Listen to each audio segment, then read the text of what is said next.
le sentiment d'un immense gaspillage de matière grise.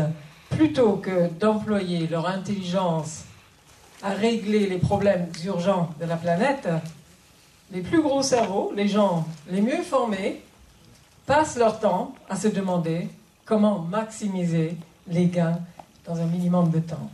Erwin Wagenhofer, il insistait beaucoup sur le fait que, involontairement, nous sommes participants à cette machine, parce que nous apportons notre argent dans les banques, et finalement, la motivation de ce film, il a expliqué, c'est le slogan publicitaire nous faisons travailler votre argent. Alors, il est allé voir dans le monde entier, ce que vous avez vu là, dans les pays émergents, mais aussi en Europe et en Amérique, qu'est-ce que les banques font avec notre argent. Voilà. Vous présentez Susan George, qui est l'auteur d'au moins une quinzaine d'ouvrages. Elle est co-auteure de plusieurs autres livres, traduits dans une vingtaine de langues, présidente du conseil d'administration de Transnational Institute à Amsterdam, également présidente d'honneur d'ATTAC France. Pour ceux qui ne savent pas ce que c'est ATTAC, l'association pour une taxation des transactions financières pour l'aide aux citoyens. Peut-être important de dire que l'une des raisons principales que toute cette crise financière s'est déclenchée, c'est parce que aux États-Unis, entre autres, les banques avaient fait du lobbying pendant longtemps pour ne pas être assujettis à la loi qui séparait depuis 1933 les deux types de banques, commerciales d'un côté, investissement de l'autre. Et c'est au moment où elles ont enfin obtenu, au bout de 12 ans d'efforts, que le Congrès abolisse cette loi, que les banques ont commencé à devenir absolument énormes, qu'on dit en anglais too big to fail, trop grandes pour faire faillite, et sachant qu'elles étaient trop grandes pour faire faillite et que, en cas de pépin, le gouvernement interviendrait comme prêteur de dernier ressort, elles ont pris des risques de plus en plus énormes. Et ça s'est passé en Angleterre aussi. John Christensen raconte la déréglementation des banques anglaises. Aux États-Unis, ça s'est fait d'une manière un peu différente, mais surtout depuis 10 ans, les banques prennent des risques, ont obtenu d'autres déréglementations, au point que, et c'est absolument scandaleux, elles n'étaient pas obligées de dire leurs pertes. Je ne suis pas quelqu'un qui va dire que toute la pauvreté, c'est dû au colonialisme, etc. Non, c'est pas vrai, et il y a d'autres raisons à cela. Mais je crois qu'il faut tout de même tenir compte du fait qu'aujourd'hui, c'est encore le Sud qui finance le Nord.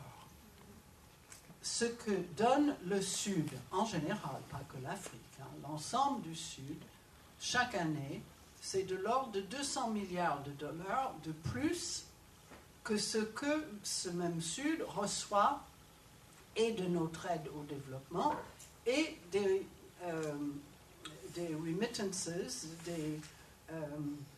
des renvois d'argent dans le pays d'origine par les travailleurs immigrés dans le Nord, qui envoient environ 250 milliards chaque année à leur pays.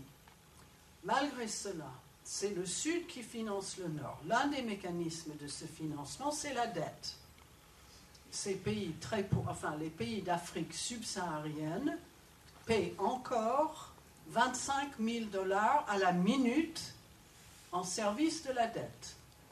Et ceci 10 ans après qu'on leur avait dit qu'on va réduire votre dette pour les pays les plus pauvres. J'ai fait le calcul récemment pour un bouquin qui va sortir au mois de mai. La dette des pays les plus pauvres, on a dénombré 31, a été réduite de 1,4% en 10 ans.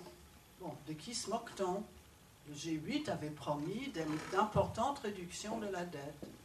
Ces pays ont fait tout ce qu'a dit le FMI pendant 6 ans encore avant de bénéficier de quoi que ce soit. La réduction a été quasiment nulle. D'Afrique subsaharienne, depuis le milieu des années 70, sur 30 ans, les dirigeants ont sorti 420 milliards de dollars vers ces mêmes paradis fiscaux. Ce n'est pas que les gouvernements, c'est aussi, enfin, en tout cas, les élites. Et très souvent, ça vient des prêts. Alors, la Banque mondiale prête de l'argent, et d'après ces deux chercheurs, 60% de cet argent prêté quitte le pays pour un paradis fiscal la même année où elle est octroyée. Bon, moi je dis à ça, soit le FMI et la Banque mondiale ne le savent pas, n'ont pas suivi et ils sont incompétents. L'entreprise voit le coût du travail et les impôts comme des coûts. Ce ne sont pas des avantages pour l'entreprise. Ça, c'est fini depuis Ford. Henry Ford disait, je paie mes ouvriers pour qu'ils puissent acheter mes voitures. Les économistes appellent ça le Fordisme, parce que c'était réellement une façon d'envisager la société industrielle et de généraliser les produits. Et c'était très bon pour Ford, et c'était en général bon pour ses ouvriers, quoique c'était un patron qui aussi envoyait des travailleurs sociaux dans leur maison, enfin, est-ce qu'ils boivent, est-ce que leurs enfants sont propres, etc. Ben, vraiment, c'était un patron comme ça. Mais c'est vrai que les gens étaient très bien payés pour l'époque. Bon, c'est terminé, ça.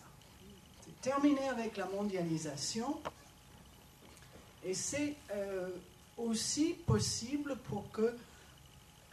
pour les entreprises de ne plus payer d'impôts, ou presque pas. J'ai expliqué pour les paradis fiscaux, il y a d'autres techniques, mais elles ont des légions de gens. Je parle des transnationales, hein, pas des entreprises nationales. Mais les transnationales ont des légions de comptables, d'avocats, de conseillers fiscaux, et qui leur expliquent exactement comment payer le moins possible. Et donc, elles utilisent les routes, elles utilisent les écoles, enfin, pour avoir du personnel bien formé. Si leurs ouvriers sont malades, ils sont soignés gratos, pas par l'entreprise, etc. On utilise tous les services publics, l'entreprise est protégée par la police, mais tout cela est payé par les autres, par nous. Parce que l'impôt est un coût. Alors, quand on vous parle de la responsabilité sociale des entreprises, parce que, je ne sais pas, c'est une phrase que vous connaissez les uns et les autres, c'est très à la mode. Le développement durable.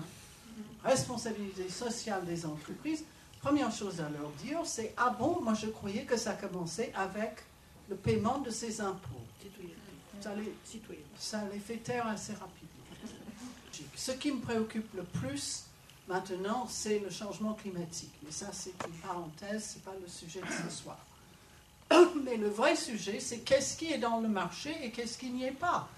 Éducation, santé, culture, pharmacie, eau, banque, crédit. Est-ce que le crédit devrait être un bien public?